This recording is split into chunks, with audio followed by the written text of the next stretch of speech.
Charles Ferdinand Ramus. Lettre à Henri Poulaille. L'Acacia court par Lausanne. 29 mai 1924.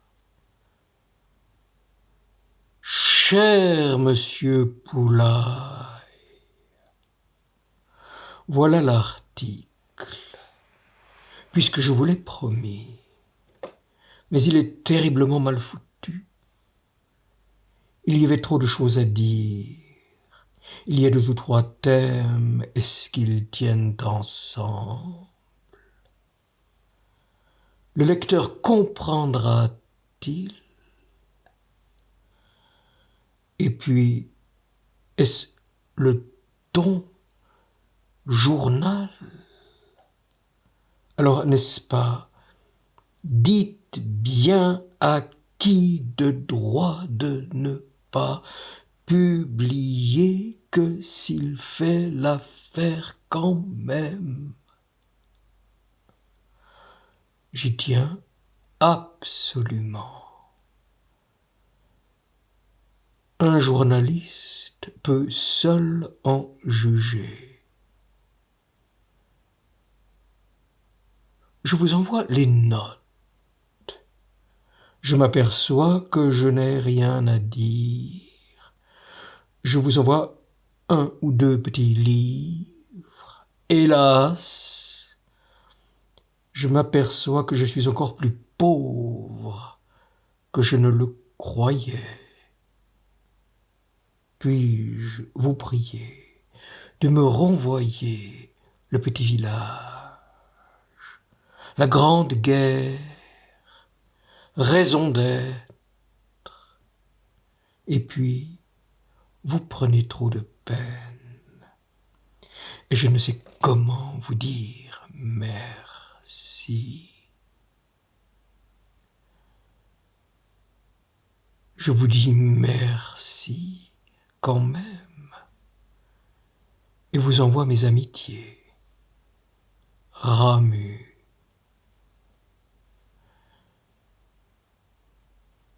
Je n'ai pas encore reçu les photos, merci d'avance. Si cet article peut aller, j'aimerais bien avoir les épreuves. J'ai horriblement peur des coquilles.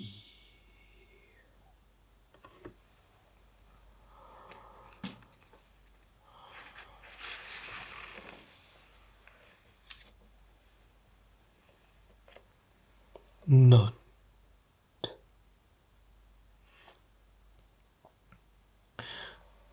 Je suis né en 1878, mais ne le dites pas. Je suis né en Suisse, mais ne le dites pas.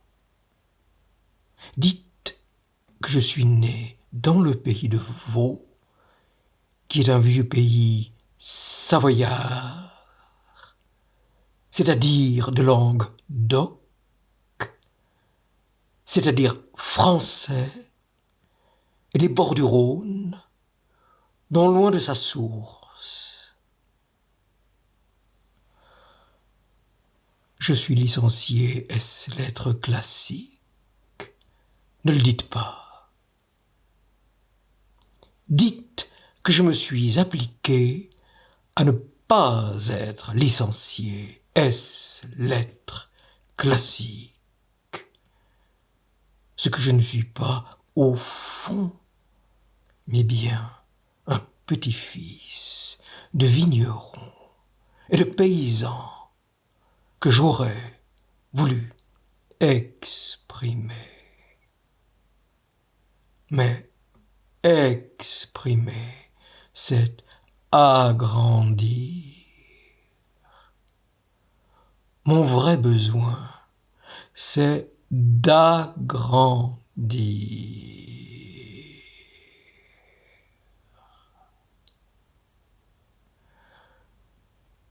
je suis venu à Paris tout jeune.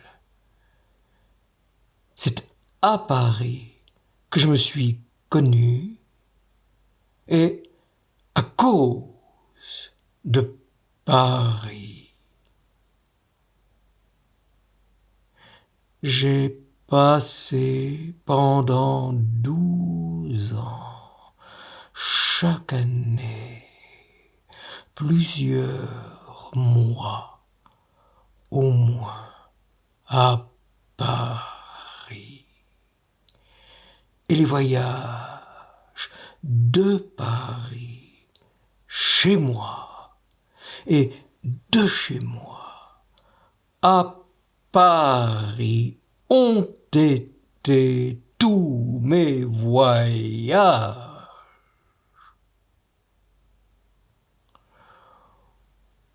Outre celui que j'ai fait par religion jusqu'à la mer, ma mère descendant le Rhône.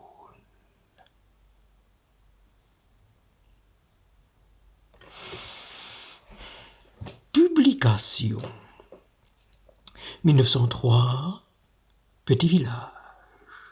1904, Guerre de Soulrebon. 1905, Aline. 1907, Circonstances de la vie.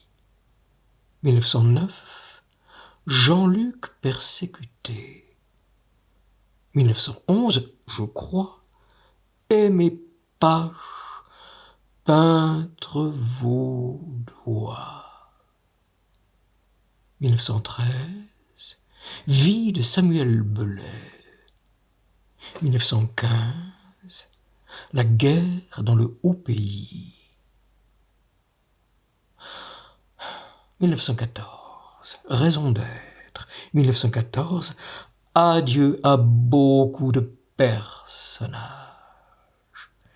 1914, je crois, Chanson. 1917, Le règne de l'esprit malin. 1917, Le grand printemps.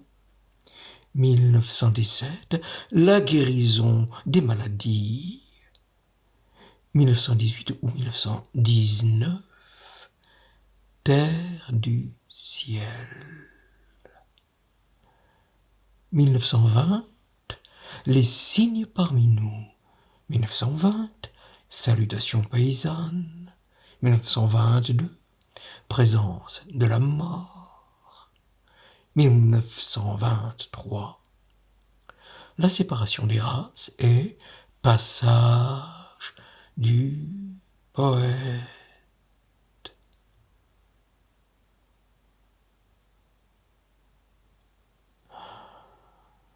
Il y a encore un volume de Nouvelles et morceaux qui doit avoir paru en 1912. La plupart de ces volumes ne sont que des brochures. Au revoir. Je souligne en rouge ceux auxquels je tiens. Pas besoin de lire les autres.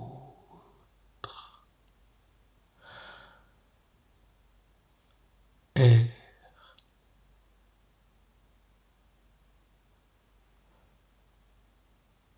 Note.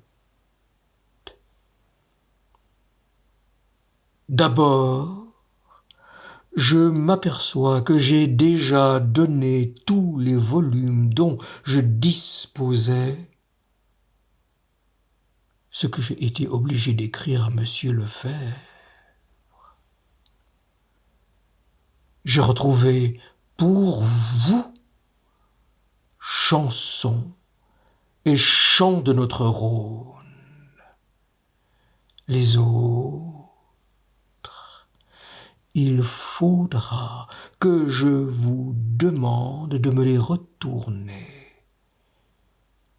Ils sont d'ailleurs pleins de notes et en très mauvais état.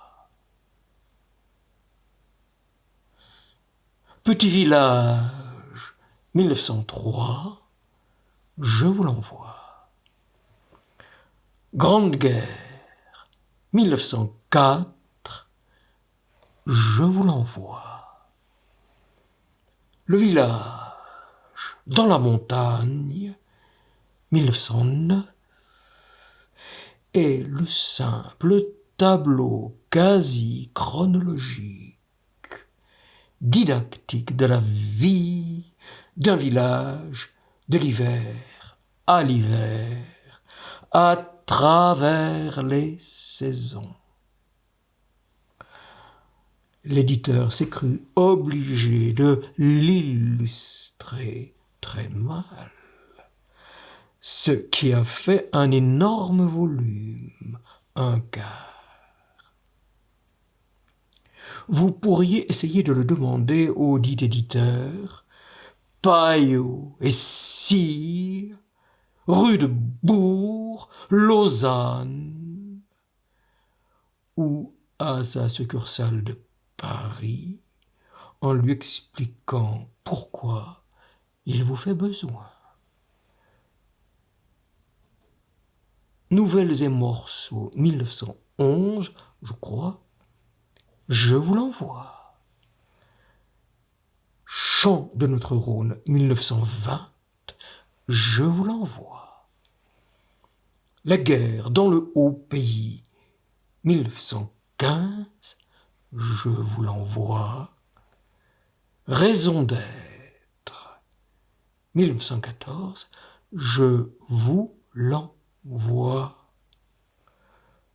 Salutations paysannes, 1921, je vous l'envoie. Il y a 2 ou 3 morceaux auxquels je tiens. Le cheminot couché, par exemple.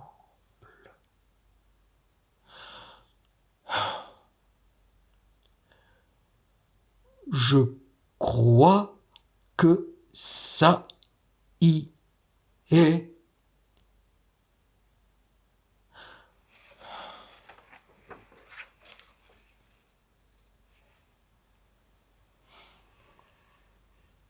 La vie meilleure est un roman assez court que j'ai complètement oublié et qui n'a paru qu'en revue. Le feu à Chesson n'a paru lui aussi qu'en revue. Mais j'en ai repris le thème tout en le réécrivant complètement dans la séparation des races.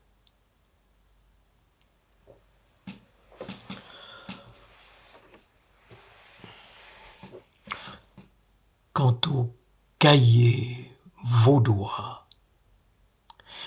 c'est un joli souvenir pour moi. Toute cette entreprise était très brave. Si vous savez ce que ça veut dire. Mais je vois dans Monterland que c'est aussi un mot lorrain, et il en donne un commentaire assez bon. Elle a débuté en avril 1914, 4 mois avant la guerre. Ça tombait bien.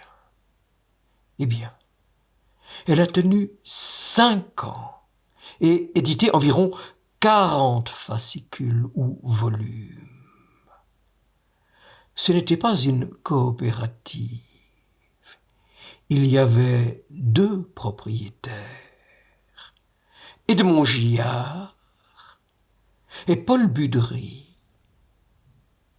Ils n'avaient pas un sou. C'est ce qui est beau. Ils ont trouvé de l'argent jusqu'à la fin, et même ils payaient leurs auteurs.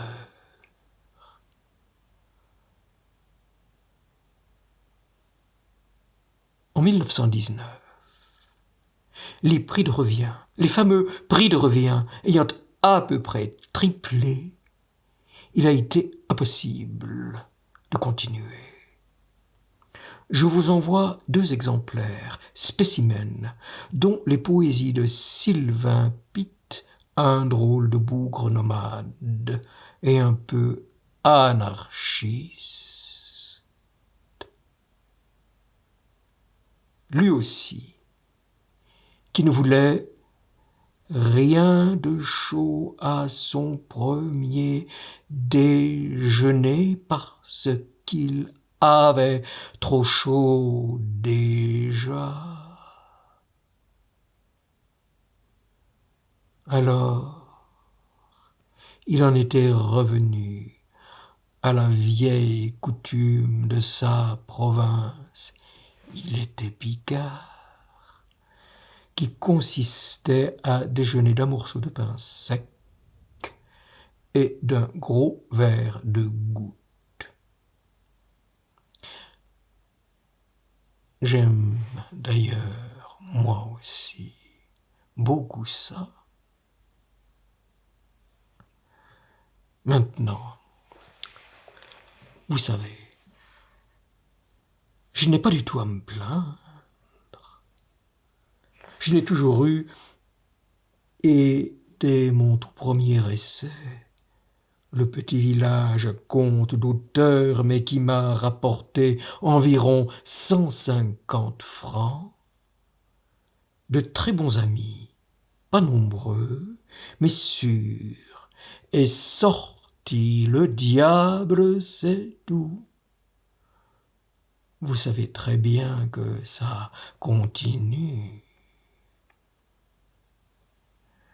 Les gens, d'ailleurs, les plus opposés, extrême droite et extrême gauche, mais quelquefois aussi centre, des Français connus, je vois depuis de nombreuses années déjà Pierre Mille, au début plus maintenant je pense, le vieux Rosny, Descartes, puis monsieur Jacques Morland, puis Romain Rolland, puis Claudel, qui me gronde, avec raison. Je ne sais pas du tout comment ils m'ont lu. Je vous cite ces noms parce que ce sont eux, ces personnes-là, qui m'ont écrit spontanément.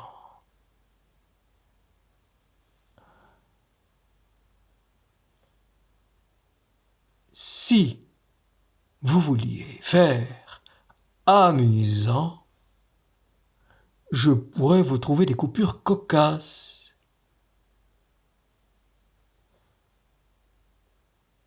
Mais je me suis promis de ne pas vous aider.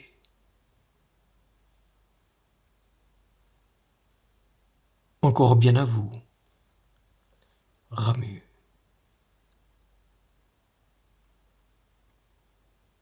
16 à 20, et de ce garçon que vous avez vu avec moi dans le restaurant corse. Est-ce que j'ai oublié des choses? Dites-le-moi. J'aurais voulu recevoir cet article de Paris Soir, non seulement à cause des coquilles, mais quant au texte même.